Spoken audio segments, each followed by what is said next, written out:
It's the Skit Guys Podcast, starring Tommy Woodard and Eddie James.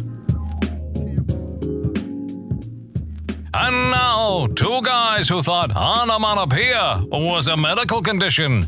The Skit Guys. It's the Skit Guy. Thank you, Goofy. You know what? That would be funny. What if we don't have the announcer like we do, but we have like Goofy do something? Goofy, that's right. Goofy and Mickey. Hey everybody! Oh, you're gonna love these guys. Oh, I know, I sure do. They're fantastic. Hey, Goofy! Let's welcome to the show. It's the Skit Guys. Oh, Tommy and Eddie. Yup. You guessed it. I'm Goofy.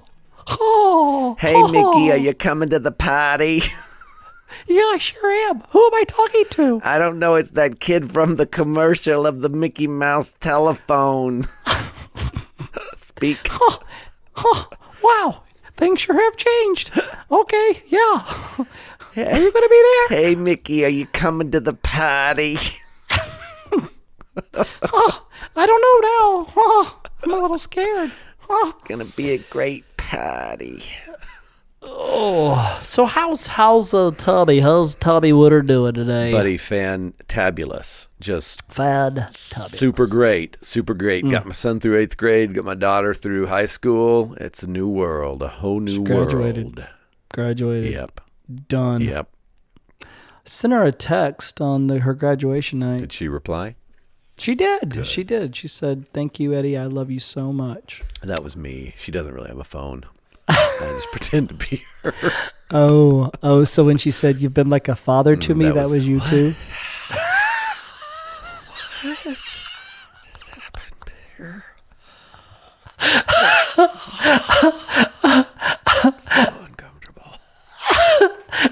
She did not write that. Take that back. I'm her father. You are her father. I am her Darth Vader. You are her father. Yes. So, audience, that is the topic today. This is our Father's Day podcast. Darth Vader.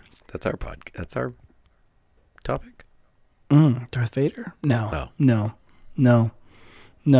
Wasn't that a moment, though? Oh, Wasn't that the moment of all moments, though? I am your father. It just came out of left field.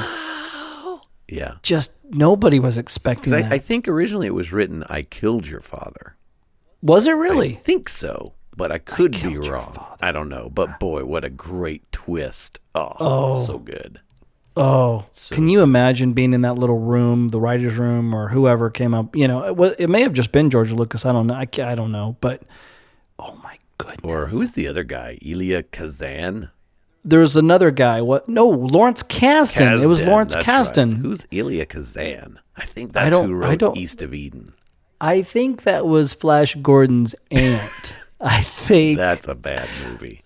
Flash. He saved every one of us. Go, Flash, go. Go, Flash, go. But in 6th grade, though, Flash Gordon was pretty epic. Buddy, it was my birthday party. We went and saw that your Flash birthday Gordon. Party? Yeah. We lived, Tommy, you and I lived such different lives, buddy. I know. You had a birthday party. Yeah. With your friends to Flash Gordon. Totally. I rode my bike up by myself to the dollar theaters, and I watched Flash Gordon by myself 3 times in a row. As a 6th grader, I probably did. So back to fathers. Oh boy. Yeah. So back to fathers. Well, this is our father. We're both dads. This is our Father's Day podcast. Yep. So hopefully this can be fun for you. You know, hey, sit with your dad. Maybe listen to it with him. Or who are these idiots? What are these morons? Why am I listening to this? I want to listen to NPR. What is this? What are we doing? What are we doing? Why is it coming from your computer? Just turn on the radio. I want to listen to Jack Benny. Okay, so we did ask our audience and our Facebookers some, what was some great advice that your dad gave you, or what was a dad joke, that type of stuff. You want to go first? Sure. I'm just gonna randomly grab one. How's that? Just random grab. A ship can't change direction if it isn't moving. Do something, anything, then adjust your sails. Oh wait, my dad didn't say that, but my husband says it to our kids. Oh, that's close enough, Amy. Appreciate it. Yeah, that's really good. A ship can't but I love the do something. That's such a dad line. That's like a line from a movie, isn't it? Can't you see like a Tom Hanks type character? Yeah. A ship can't change direction if it isn't moving. Do something, anything. I don't know if I think anything's right. Then adjust the sails. It's pretty good advice. Yeah. And then he could go, what? Are you crying? There's no crying in fatherhood. Sail shipping.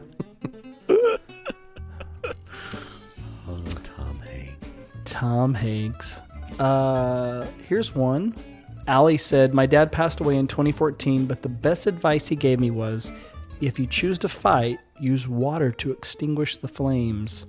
Never add to the fire. It'll only get bigger. Oh, that's good advice. It's good. That's anger. really good, yeah. Yeah, because the natural desire is to add to the fire. So easy to do, too. Oh, yeah. Here's a good really one. Good. Patrick's dad told him, keep your nose to the grindstone, and soon you'll have no nose. I wonder what that was meaning. I don't know. I think that's what happened to that guy.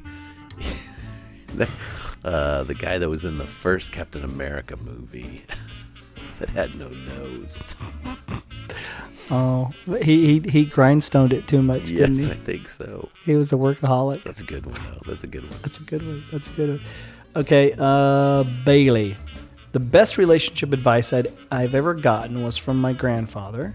And he said, make sure you find someone who you can sit with at church every week. Ooh. That's good. That's really good. Yeah. That's really good. Because think about that. Week in, week out. What does that look like being with somebody? It's good. That's good. Also, whenever I get nervous about going new places and doing new things, my dad always says, think of it as an adventure. I like that. Oh, nice. I like that. Yeah. Yeah. And finally, if I ever get lost, I think of what my grandfather used to say, every road leads to home. These few pieces of advice have always made me feel better in situations whenever I get anxious or frustrated. That's good. Yeah, but that's good. Not really good directional advice, because every road doesn't lead to home. especially today's world, huh? It's got to be here somewhere. Why am I in Wyoming? I don't understand. Somebody move the house. Why is there a white van circling me? I am so scared. Creepy daddy. I am so scared right now. Here's a good one from Pam. Her dad said, get outside and get the stink blown off you. I like that. That's a dad statement right there. Get outside and get the stink blown off of you. Oh my. Which is really weird, because if you have little kids and they've been outside, they stink when they come back in. Oh, when they come back in, you go, oh. Yeah. Yeah. You've been outside. Stink so bad. Yeah, because I've been on the swing set, I Daddy. was watching the puppy roll in some poop, and I did it too. I rubbed my face in it just like Peppy.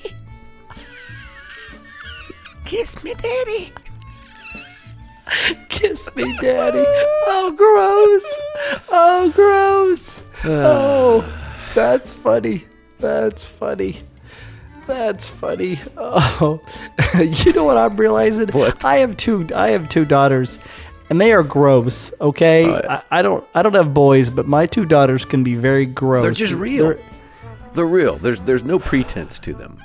Yeah. Yeah. No. Yeah. It's just yeah. Yeah. But so I don't know what boys are like, but I know what my two preteen girls are like. Gosh, girls are meaner, tougher, stronger, grosser. They're just much better than boys. I got to add this one in real quick because it goes really well. Okay. Chris says his dad would say, if you're going to be stupid, you need to be tough. That's a dad. You need to be tough. That's a dad thing right there. Did you already say this one? Rick said, you'll never have to explain something you didn't say. No, but that's a great one. Isn't that good? That's really good. Like, I want to incorporate that. You'll never have to explain something you didn't say. Right. And then, oh my gosh. And then I need to do it. Yeah. Well, that's the type of that's dad strength right there. That's like you have a piece of like a toothpick in your mouth. You know, when you're saying it, you'll never have to explain something you didn't say. It just leaves you there going, what? Wait, what? Say it again. What? Yeah. Well, and hopefully the dad says it before and not after. I don't know how to explain this. Well, you don't have to explain something you don't say. That's not helping. Well, no, but even if it is afterwards, the great dad strength is, it is like the movies in some ways. It's that dad that could say that, but not have it feel like it's shameful. But it's almost like a walk away. Well, you never have to explain something you don't say. But it's just done in such a medium wavelength to where it just makes the kid or whoever you say it to think, you know? Yes, but in my movie, as the dad walks away, the kid still goes, "That doesn't help. That doesn't help me." Well, and then the dad says as he's walking away, "It will." Yeah, it will. Yes, but not now. Not now. It helps me not now. Oh, that's so great. That's so great. You said something about daddy. You said daddy like that. Daddy. Daddy. It made me think of, do you remember when the song came out? I didn't have kids yet. When Butterfly Kisses came out. Oh, heavens. Yeah. Do you remember that? Oh, yeah. Oh, Butterfly Kisses. Yeah. And bedtime prayers, little white flowers all up in her hair. All up in her hair. Yeah. Oh, yeah. Walk me down the aisle, Daddy. It's just about time. At our church, we do a daddy-daughter dance, and that's always the last song every year. And I would say that I would make fun of, you ought to see the dads, but I'm still one of them. My daughter and I DJ it, and then that song comes up, and that's our only dance that we do is Butterfly Kisses. And then it's a weepy song. Oh gosh, it is, especially when it's just a weepy getting song. Older. Oh. Yeah. Best dad movie. You got a best dad movie? Is there a dad movie that just really resonates with you? Yeah, True. I know I just threw True Grit. True Grit. Yeah. You say that every time, Tommy. You say that about everything. If more dads were like Rooster Cogburn, the world would be a better place. The one with the mustaches. So is that really your dad movie? I gotta think. You name one. You ask the question. You have a dad movie? Because right now mine's True Grit. There's a great dad movie. It's kind of in the 90s, but it had Ted Danson and Jack Lemmon in it, and it was called Dad. Oh yeah. And it's a great, and Ethan Hawke, a young Ethan Hawke. That's a good dad movie. Tom Hanks was in one called Nothing in Common. I was just thinking about that. Yeah. That's a great dad movie. That's a great dad movie. Yeah. Are there a lot of dad movies? I mean, I can't really think of like present day. Well, like there's Dad. There's Nothing in Common. True Grit. Those may be the only three. Yeah, because True Grit. My dad. Dad Memory. The whole point of that movie is she's going to get her father's body, who's dead, and bury him. So yeah, it's a dad movie. Oh, it's a dad. She's fighting. She's fighting to find her father's killer. That's the That's the whole. Yeah, True Grit's mine. Mine's True Grit. Good job, buddy. Yeah, thanks. Good job for thanks. Good job for just knocking that down. Gates is occupied. Okay, go ahead. Okay, you have a good dad memory with your dad? Yeah. Dad. What's your dad memory? I think my favorite. I had to go through. There was a lot of them. I have a good dad. But it was, and I may have told this before, but our family was moving from across town, and my dad had borrowed a box truck from a friend, and we moved everything except for the piano, and so we loaded up the piano. We swung by 7-Eleven, or U-Totem, I don't remember, and got a glass. A U-Totem. No, right, and got a glass jar of Gatorade, and driving to the new house, we finished the jar of Gatorade. unloaded the piano, and I remember I took the last sip of Gatorade, and I thought in my mind, man, I just moved a piano and drank a jar of Gatorade. And the truth of the matter is I didn't do anything. I was in the way more than anything. But my dad let me help, and it made me feel like I'd accomplished two things. I drank a whole jar of Gatorade in my mind, and I moved a piano. My dad did all of it, but he allowed me to be a part of it. And, it just helped me feel like, man, I accomplished something. So it was good. It was a great dad memory. That's good. That's a real good. I like that. Yeah, I like that story. That's a good story. What about buddy. you?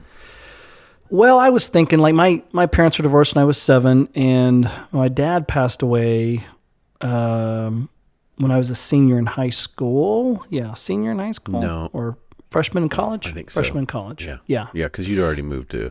No, you were a sophomore in college. You'd already moved to California. Sophomore in college. Okay. 1990. Yeah. I guess it was 1990. So there wasn't like a lot of memories. There wasn't like a lot of physical memories, but I was thinking about that question, and it, I think being a dad now, you start, I mean, your kids are just on your mind, your kids are just, they're always on your mind, and you always want the best for them, and you're always, thinking about them. A comedian said, in our world today that I've taken more pictures of my kids than my dad ever looked at me. And so whether you have a dad like yours or a dad like mine that I just never got to see, my dad was a great dad. Yeah. But I remember I was in the play. Remember Night of January 16th? Yes. Your sophomore year, my freshman year? Oh, yeah. I remember one of the nights of the performances, and I played a lawyer. Mm-hmm. And so we got to kind of talk to the audience because, they were part of the courtroom. And I remember looking out, and there was my dad. And he lived in Dallas, and I lived in Oklahoma, so that would have been a 3.5 hour drive. And I just remember as I was performing, doing my lines I was having this dialogue in my head going, oh, my dad's here. My dad's here. I didn't know he was going to be here. And just watching him smile, just seeing that. I remember that. I remember when, the summer after I graduated high school, I auditioned for the Nerd, the play, The Nerd. And it was community theater. You got the part of the nerd. And it was another, You got the part of the nerd. I was the nerd. And it was another one of those moments where we didn't have cell phones. My mom and dad didn't really get along too well. So I think calling the house just getting a hold of me wasn't the easiest thing, so to speak. Right. So in these moments of, oh, there he is. And this was another one of those moments where I knew my grandma was going to be there and my uncle was going to be there. And I remember opening these two doors to go to this bathroom, and I saw my dad. And it was just like, oh my dad came. Wow. Like I didn't even know. I didn't know my dad was going to be there. He surprised you. He surprised me. So yeah. And I remember playing football my 9th grade year. I was in some podunk Oklahoma town, and I looked in the stadium, and there was my dad in his ball cap and his jeans. And I remember him cheering me on. I was on special teams, and I just remember my dad being up in the stands going, oh my gosh, my dad had to figure out the schedule. He drove to, one of these Oklahoma little towns, and there's my dad, And so those are moments that I go, now that I'm a dad, I look back and go, I'm about to cry. But those are good moments. Those are special, There's nothing better than when your dad shows up. Yeah. Yeah. Those are fantastic memories, and it's that thing that when you become a dad, it means that much more to you, I mean, It always means something to you, but boy, when you become a dad and you get and understand that love, it's a whole nother ballgame. It's crazy. It really is crazy. There was a movie, I don't know what it was. It was True Grit? No. Okay. Me, Earl, the Dying Girl. Oh, I yeah, think. Me, Earl, and the Dying Girl. Yeah. And the girl is dying, which it's not a spoiler alert. it's in the title. It's not a spoiler alert. But not Earl, but the other guy. Me. He's talking to me. He was talking to his teacher, and his teacher said, "Hey, death is tough. I remember my dad. He died when I was 15." And this teacher, this actor saying, my dad died when I was 15. I started learning things about my dad that I never knew. Like he would learn songs when he was in the war. He would memorize songs in the war. But he made the statement. He goes, even after death, you learn things about the people you love. Yeah. Things you never knew. And that just really is like just this moment I go, oh, by me thinking about those 3 accounts, like that was my dad going, I love my boy and I'm going to go. Yeah. I don't get to see him all the time, but to knock on the front door may be tumultuous, but I'll go meet him on his turf at school, Yeah. Yeah. And the older you get, the more life you live, you realize how complicated things can be. At a younger age, you can't figure it out. Why isn't he there? Now you look back on it and you go, oh, there's so many different obstacles and probably every time he was there, it was an obstacle course to get there, Oh, totally. Yeah. Or even the things you say to your kids, or, like there are things that my dad said to me that I go at some point, probably in my 20s or my late teens, especially after he died, it was like, oh, my dad, I can't believe he said that. Now that I'm a dad, I go, oh, like that just came out of his mouth. He didn't mean it. So you know what I mean? Yeah, but so go a different spin on that. What is like great advice that your dad gave you? Is there one thing that you grab hold of? Well, my dad was a sports guy, and he wasn't like the typical, I shouldn't say typical, but he wasn't like sit on the couch and watch sports and with like with the rest of you scrubs. But he was just into sports, and I wasn't. But he would always give sports analogies, and he goes, "Hey, the reason I want you to play football is because when you do get hit, when you get hit by someone taller than you, bigger than you, and you're in the game, you have no choice but to get up. You cannot just lie there. You have to get up. And then you're going to meet that same person or that same incident again and again until the game is over." Yeah. And I remember blowing him off, but I think you do things in life, yeah, and there is a return on your investment. Yeah. Whether you're not great at sports, which I was not, but that was a return on the investment to go, I know what it looks like to look in a face mask of some big dude, and you're going, how am I going to block him? And he just knocks you on your butt. Yeah. But you have to get back up and you got to do it again, you know? Yeah. That's good advice. That's real good. I remember probably the greatest, or I don't know if it's the greatest advice my dad ever gave me, but like the advice that sticks with me more than any is hope for the best and be prepared for the worst, Yes. I mean, I feel like that's kind of like if I got anything, I got that, I think that's the way I live my life, Buddy, you taught me that in high school, and I've taught it to my kids. But do you remember how you used to quote it? How I used to quote it? Yeah. No. How? Hope for the best and expect the worst. No. Yes, you did. No, I did not. I promise I'm not making that up.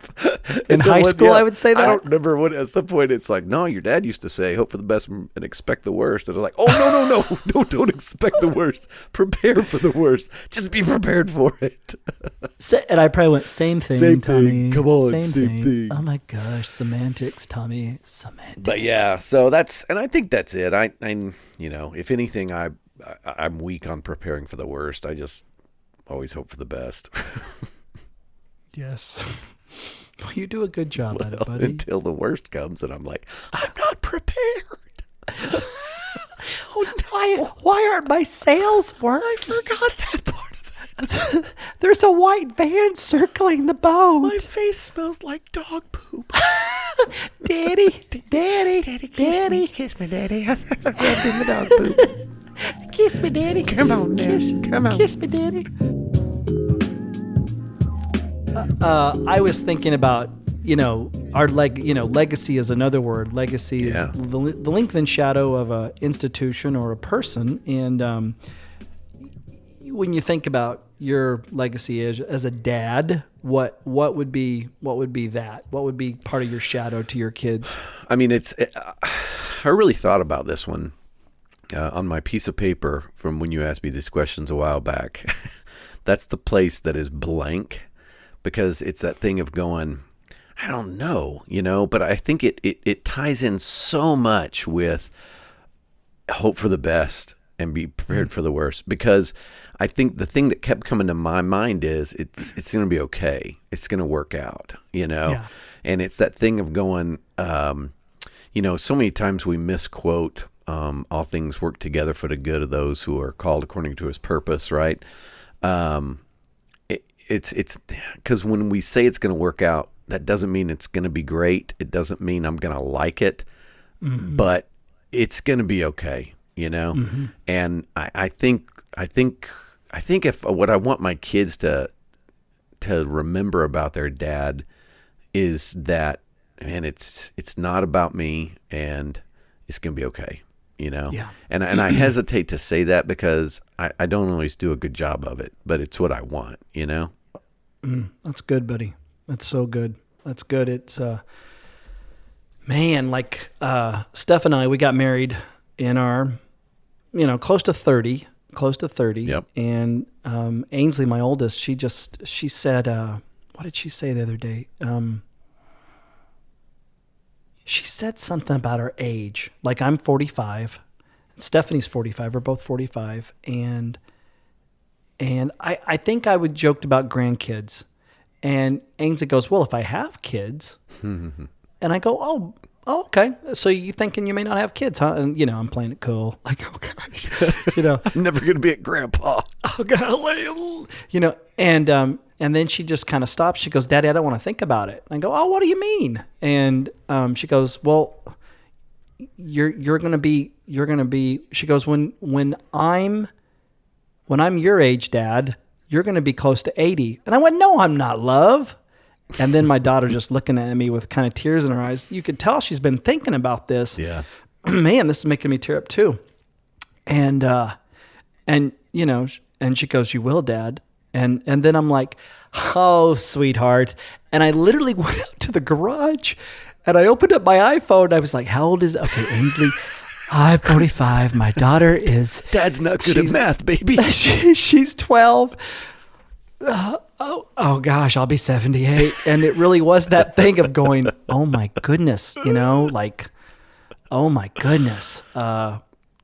What does that look like? And I want to leave a great shadow for my kids, and I want to leave a good legacy for them. And oh my goodness, I'll be almost 80 when she's my age right now. So what does that look like? And I hope there are just sweet memories, and I hope I hope there are many times that they can look back and go, my dad showed up. My dad showed up. My dad showed up. Oh, dude, you do a great job of showing up.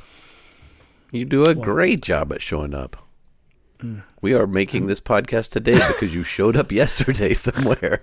You're fantastic at it. You really are. What about thanks, you buddy. talking about your kids? Do you have a good a good dad moment, like that moment that you were like, either, man, I got it right this time, or it was just so awesome being a dad? That's a great question. Let me think about that. Do you have one? Oh, totally. Let me hear This yours. moment is, this moment. We made a video of this moment. Like one of the moments that I loved being a dad was, one morning I was going to have to get up early and catch a flight and go, do a gig somewhere as a skit guy. And my son was probably, I don't know. Abby was maybe 9, maybe 10, which would make Hud like 5 or 6. And I'm laying in bed, and all of a sudden I hear something happen in the kitchen, and I'm about to get up, and Angie, like my wife, stops me and says, "It's okay. Abby wanted to help you out this morning." And so, I kind of, as I keep listening, I'm trying to figure out what the noise is, and I don't know for sure. And then all of a sudden, my son is standing at the, my side of the bed, and I was like, hey, buddy, what's up? And he's like, can I lay down with you, Dad? And I was like, yeah. So Hud crawls in bed with me, and I'm holding on to him. And as kind of the sound kind of goes on and then kind of stops, I realized what it was is Abby was making coffee. And so anyway, I stayed there in bed as long as I could. And then when it was time to get up, I went in there, and there was a little Post-it note next to a coffee mug that just says, how can you make it without your coffee? Love you, Abby, And truth be told, as I'm telling that story, I look over to my left, and, that Post-it note is hanging in my office, and it was that moment that you just go, I love being a dad, I love it because, and we ended up making a video of it called Coffee for Dad, but true story, and my kids are in it, and my wife's in it. So I love it because we have it saved forever, and it was all true story, That's beautiful. I love it. And isn't that great that we as buddies, we get to do, and you have a video out of that. Oh yeah. That's a beautiful thing. That is a beautiful, beautiful thing. And Podians, we would encourage you, check out Coffee for Dad at skitguys.com. One of my favorite videos is called Legacy. And I won't give away there's a little twist. I remember sitting on a plane thinking about how that one could be done. And I started crying on a plane going, oh, I want to do this video. But those have my 2 daughters in it. That's right. And Fatherhood, the video Fatherhood, we were trying to figure out an ending on Fatherhood, and I was with my daughter, and we couldn't get it right. And I said, Ainsley, in that moment, we're laying in the grass, and I said, Ainsley, I'm going to give you a compliment, and you just when you hear it, you just say the first thing that comes to your mind. And Brian was like, okay, let's do it. And the line is, she says, God has the coolest job. He gets to make clouds all day. And then I said I ad-libbed. I said, I think when God made, now I'm forgetting the line. When God made you, that was like one of his greatest gifts or something like that. And she looks at me and she goes, Daddy, like that. And it was like, wrap, done, boom. And that's what's in the video. Yeah. And beautiful moment. Or one of the coolest jobs is when God made you. Yeah. And then she goes, Daddy. Yeah. So those are good dad moments to have those girls. Like when I hear my daughter go, both of my daughters, when like when we were watching Maya and Martin last night, and they are going, Martin Short, he is so funny. Or like there was a skit with Jimmy Fallon and Martin Short. Oh, that was funny. But it kind of got a little gross, it kind of went to the potty humor, and Ainsley, my oldest, went, yeah, not the funniest, Dad. They kind of just did the same joke over and over. And you go, yeah, they did, sweetheart. Yes, they did. But go, I love getting to experience comedy with them. I love that. Yep. I love that. And I'm not trying to push it on them or anything. It's just, those are beautiful moments. It's fantastic. Whew. Well, I teared up a little bit on this podcast. You did, but it was beautiful. It was worth it. Don't know if I've ever done that. We have a new Father's Day video. You can check it out at skitguys.com if you like. But there's a passage in it. Ed, what is it? A child's glory is their father. That is one translation. A child's glory is their father. Yep. Proverbs 17:6. It's beautiful. That's what we hope to be, huh? Yeah, I hope so. Apparently you are to my daughter, so that's cool. I can't take back a text, buddy. I can't take it back. That's right. Audience members, we hope that you have, if you're listening to this before Father's Day, hope that you have a fantastic Father's Day and that you can hopefully call your dad or spend some time with him or take some time thanking God for the dad that you were blessed with. And for all the ones that don't have a dad and you've listened to this whole thing, you've probably wanted to maybe turn it off at points because it's just uncomfortable because you don't have that relationship with your dad. I get that. But just keep in mind what Scripture says, that God is a father to the fatherless, and you are not alone. You are not abandoned. You're not a mistake, that your life counts. And if you're a kid, if you're a teenager, listen to this and you're going, Tommy and Eddie, the things you've talked about, I have never experienced. Well, I would just encourage you, if that is something, hold it's going to be okay. You know, be patient. You can start that blueprint in your own life. I know I did. And that could be part of your blueprint. God's not done with you. So however it works, if you don't have a dad to say Happy Father's Day to, please know your Heavenly Father. Oh, He's the ultimate Father. He's your Abba Daddy, and He loves you so much. Well stated. Audience members, thanks for hanging out with us and letting us reminisce and talk and enjoy some time together, and we're glad to have you. I guess that's all I got to say. That's all I got. I love you, buddy. Love you too, man. Take care. All right, bye. The Skit Guys podcast is brought to you by skitguys.com, where you can always watch their videos for free and peruse all things Skit Guys. Tune in next week for another thrilling episode of the Skit Guys podcast. Until then, live long and lie prostrate.